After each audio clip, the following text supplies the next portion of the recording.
kind of forgot I was filming this video. I really forgot I was filming it all today. Hi, can you give me a few? It is 1:30 now. I did a bunch of school. I'm now doing YouTube work. I've eaten a bunch today, which we'll talk more about eating in a minute. And I also cleaned out the like treadmill, suntan, clutter room downstairs because we're gonna be doing some like renovation type of work down there. Anyway, I'm currently eating a Pop-Tart, which isn't something you would normally see me eat. Okay, my hair, it's cute and all, but these Face Firm pieces are in the way. I wouldn't normally eat something like a Pop-Tart because it's very high calorie, not a lot of volume, it's not really satiating, doesn't have great macros, probably a lot of fat and also a lot of carbs, which carbs are amazing. But, you know, it's just not a very nutrient dense type of food that I would normally want to eat or try to eat. So you're probably wondering, if you wouldn't normally eat it, why are you eating it right now? And the reason is, my whole entire life I've struggled with the way I eat, the way I view food, and what I'm currently thinking about food, whether I, you know, want to indulge, I guess, in junk food, bad food, count every single calorie that's going into my body, focus more on macros. It's all so different, and my relationship with food has definitely evolved and not always in an upward trend. It's always going all over the place. Just like in life you have ups and downs, well, that's also my relationship with food. Sometimes it's amazing, I'm eating everything I want. Sometimes I have really bad body image and I'm restricting and only eating foods that are good or have good macros and fit my calories, things like that. And sometimes I'm just over restricting. Sometimes I'm overeating, then restricting, and having these crazy different cycles. So right now, at least for this week, and it will probably change tomorrow, will probably change next week because I'm thinking of different ways. But right now, at least for this week, I'm trying to take a step back from counting my calories, from weighing myself, kind of like over analyzing all of my food choices and restricting and all of that. So right now I'm eating a Pop-Tart. I think I had a Pop-Tart yesterday. Maybe it was the day before. I had wings the other day. I had a bunch of cookies. I had like 4 cookies yesterday. They were all so good.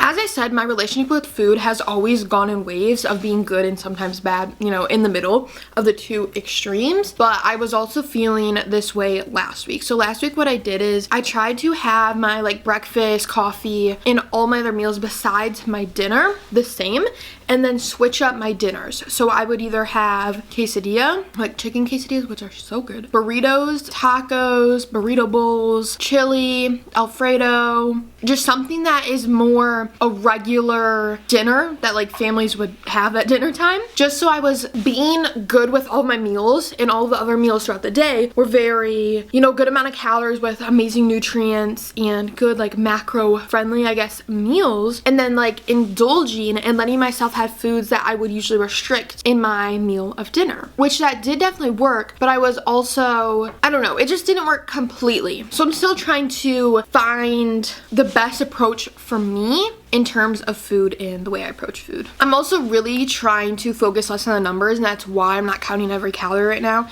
and that's why I'm not weighing myself, just because numbers really do overwhelm me and make me like sad if they're not moving, like if I'm not losing weight every single day, which our body fluctuates. It's so normal to gain 2 pounds overnight. Is it all fat? No. There's so many factors that determine your weight, whether it's your sodium from salt or water weight, if you're digesting food, your bowel movement, so many factors. And that's not to say what I'm doing right now, like intuitive eating whatever I want, whenever I want, is the right approach for me. It's just something I'm trying right now to see if it's something that I enjoy and something I can stick with. Because maybe this week when I weigh myself again, I will have gained like 10 pounds. And yes, I'll be really upset with that number. And right now I'm trying to not even look at my body in the mirror, just because I don't feel like I have more energy because I'm eating more food, so more calories going in my body so I can burn more and just having more energy. But when I look at myself in the mirror, I'm still not happy. So obviously that needs to change. So I'm trying to look at myself less, try to stop like analyzing my body in the mirror. I'm not taking like workout pictures after my workout. I'm just trying to fuel my body and feel good in my body without looking at my body. And eventually I do want to get to a point where I can look at my body and be happy with it. But right now I'm trying to get to the like inner mental point of like in my body versus the just physical point. So that is just my approach right now. Like I said, it'll probably change here soon.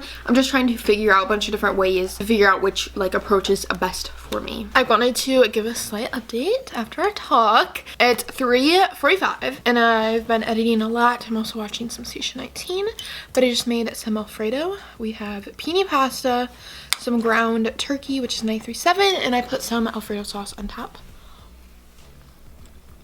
Hey guys, it's the next day.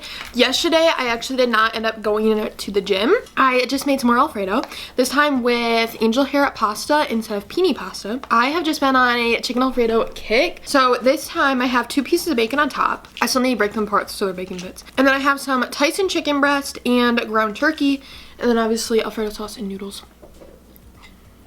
I want to talk about some healthy habits that I have implemented into my life that kind of just have made my life better overall. First thing is obviously waking up early, but if you're waking up early, you have to go to bed early. That way you get a good amount of sleep. Second thing, this isn't in order, this is just what comes off my bed. But the next thing is making my bed. It just looks so much more put together, but I will say I heard that you're supposed to let your bed breathe before like making it and like closing it up basically. Next thing is taking the dogs on a walk. Just get activity and vitamin D, as well as just like being outside, whether it's like reading in the summer, taking the boys out in the winter, things like that. I love going for walks on trails, especially taking the boys on walks individually because they're crazy, or just going by myself. Walking downtown, I love that. Obviously going to the gym, just getting any type of activity or workout in, whether it's, you know, lifting weights, Pilates, yoga, stretching. Stretching's another big one. That will really help you in the long run for, you know, when you're older, and joints and everything like that. Obviously making healthier food choices, and that will mean something different to everyone. But for me right now, that is just eating whatever I want. Another thing that I've been doing recently is getting ready every day, putting makeup on, sticking to my skincare routine, better hair health, whether it's washing my hair once a week, heat protection before curling it